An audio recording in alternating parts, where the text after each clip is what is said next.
Hey guys, so we're gonna continue beating that poor innocent dead horse and talk about creepypasta proxies.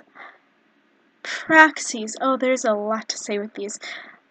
We can start off with the fact that what proxies are. Proxies are something or someone that represents something or someone else. They aren't slaves per se, but they can sometimes function as them.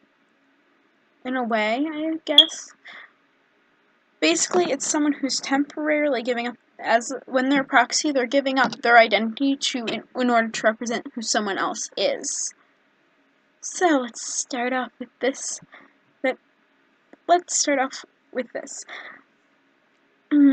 Many people. This is the biggest problem I see with proxies. There's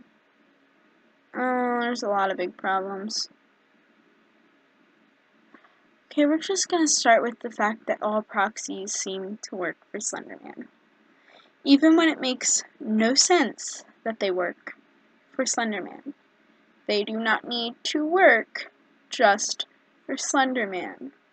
You can make a proxy to Zalgo. You can make a proxy to Satan. Who knows why Satan wants proxies? But go ahead and do it. You can make a Satan. You can make Satan. You can make a proxy to any monster that's powerful and probably a bit older with a goal in mind. You do not just need to make a proxy Slender Man. But onto that, there needs to be a goal in mind. People just make proxies to senselessly murder when told. There's no reason for them to do that, and they seem to have no other tasks than that. Give a reason. Give a goal. Like, no one knows what Slender Man has planned. You don't know why he takes children. You don't know he's just eating them. There's nothing definitely stating that. It's just known that he takes children. Give him a goal. Maybe he's planning something. Maybe he's trying to do something. Maybe there's a reason that they kill certain people other than hiding who he is, because clearly that's not the point. It's do something. Give them a reason.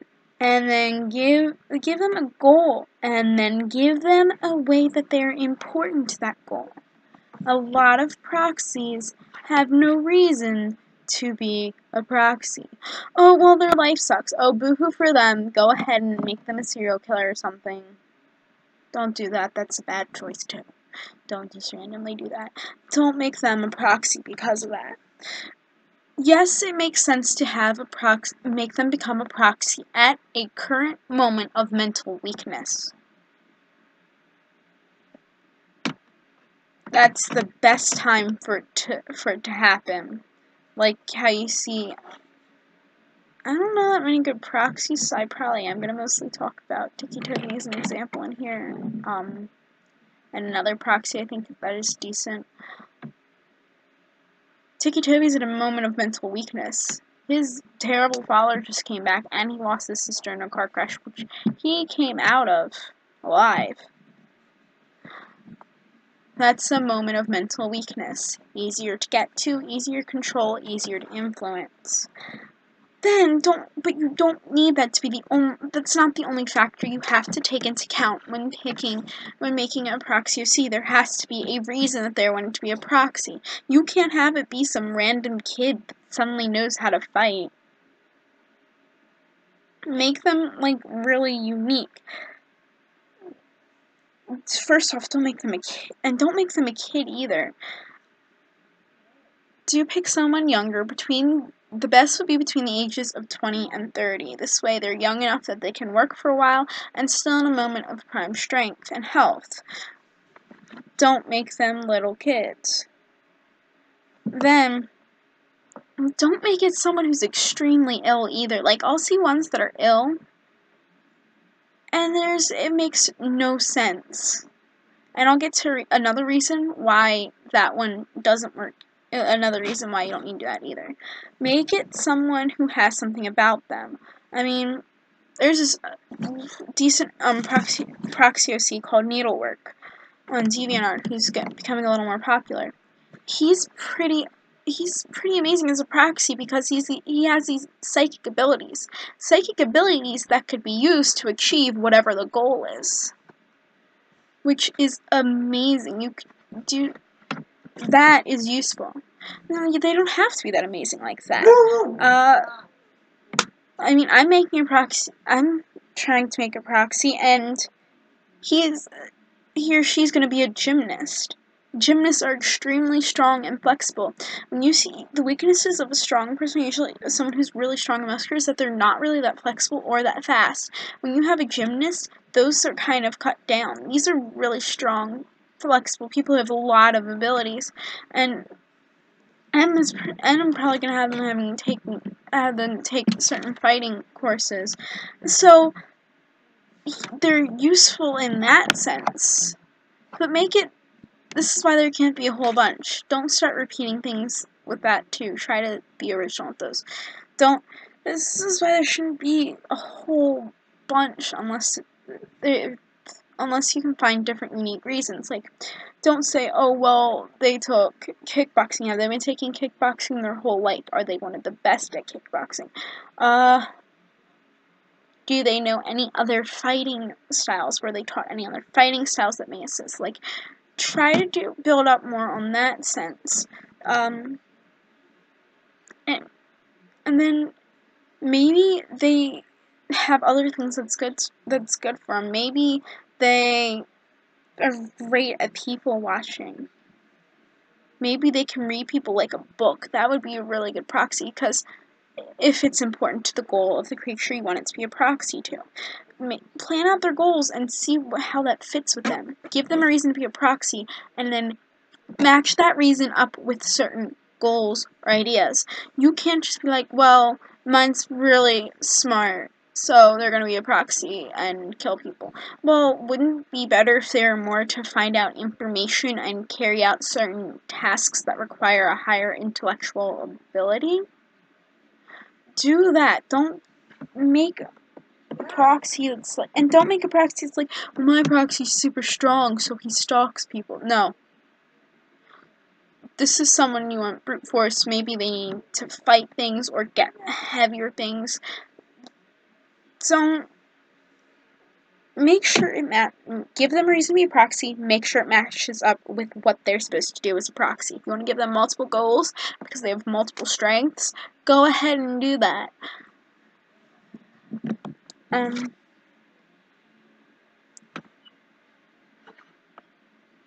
Then with a proxy, proxies in the Creepypasta fandom are extreme proxies. This is why they are oftentimes considered that's why they're oftentimes considered a servant or a slave.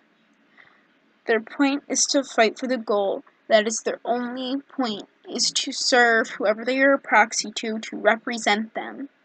So in that sense, you have to be willing to make an amazing, incredibly unique person, because each person's incredibly unique. You have to have an original person behind this. And then you have to be willing to wipe it all away, because they're going to lose themselves in order to become a proxy.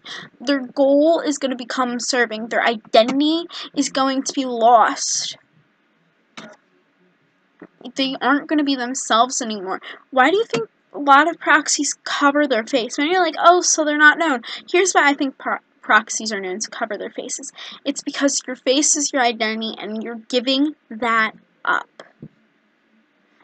You're giving up a proxy needs to be giving up who they are simply to serve and represent someone else. They would not say no, they wouldn't oppose. If you've got someone who doesn't like to follow rules, it's not too smart to make them a proxy unless they can be tricked into. You can make a jerk.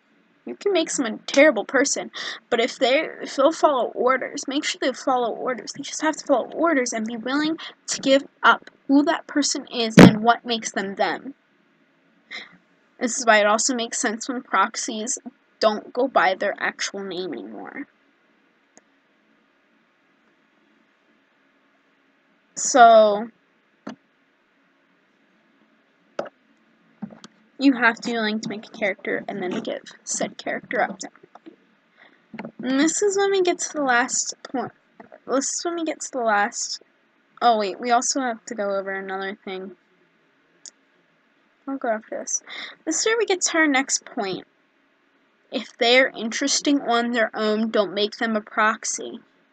If they can have reason to do things on their own goals and purpose and reasoning, if they are an interesting person, do not make them a proxy. Because if they are that interesting, then they can work alone. This is exactly why I'm not making one of my characters a proxy. After asking opinion, I was told she was interesting alone, and so it would be better not to make her a proxy. If you have an interesting character, you don't need to make them a proxy. You don't need to do that in order to make them something. If they're interesting enough, don't make them a proxy. Make them themselves. Now let's get to my favorite part about proxies. And by favorite, I mean least favorite. The sudden arrival of abilities, strength, or immortality. That suddenly appear to them, or they are granted by whoever they are a proxy to. Don't do that. Never do that. That is stupid. People are not going to suddenly magically learn things when they go crazy. You may be stronger for a little bit due to adrenaline. I know firsthand that. But you're not going to suddenly become super strong, talented, and skilled. You're not going to suddenly know how to fight or control abilities before you didn't know, or suddenly get abilities that weren't there in the first place. And a lot of people like to do that. It makes no sense to me. Like, if Slenderman had picked someone to be their proxy, wouldn't it be to have less work on his own? So why would he waste energy to give that person any extra abilities, any extra talents, any extra strengths? Why would he waste that energy to make them immortal when he could be using that energy to reach his goals? Why would Zalgo do that? There's no reason for it. Now, maybe if something really big was happening and they needed numbers, maybe, just maybe, they would be granted a bit of extended strength or health. Maybe they could be closer to immortal, but not completely immortal. But that's unlikely, and it would probably only be very liked characters. So don't just randomly do this. You can't randomly give them mortalities or teleportation and such and say, well, they were given to it by whoever they're proxy to. No, why would they waste that energy? Now, if they needed numbers, they might give them a little extra help, like, make them a little closer to immortal, but not truly immortal. This way, they can control them, they can have the extra help with less worry, but that's the most you can do. Don't have them suddenly get all these abilities, especially if your character is human. If your character is human, as most proxies I think should be, because humans just work better as proxies, because other monsters have their own goals and are interesting enough alone, then don't suddenly give them abilities. You want them born special and you want to give them some, fine. Like how Needlework has wings, I think that's a little overdoing it. If you want to, I guess, fine. Put a reason behind it, though. And limit set abilities a lot. You don't want someone who's stronger than who they're a proxy to, because again, they're too interesting to be one. Don't suddenly make them know how to do things, like how Tiki Toby suddenly learned how to use 2 hatchets and take down someone stronger than him. You can't. Just don't do that with a character. Maybe they learn fast and then they learn how to fight better and they were chosen to be proxies for some other reason. But don't suddenly do that. And you know what? I'm actually going to break from the proxy thing here and say this with all characters. All characters suddenly magically become good at things, or suddenly magically get abilities, or suddenly magically become strong and enough to overpower people that should definitely be stronger than them. Don't do that. It makes no sense. It doesn't happen. It can take years upon years to learn, even for fast learners. So let's go over this. The proxy does not just need to be for Slenderman.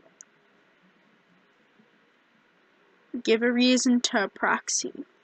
Match that reason up with a goal.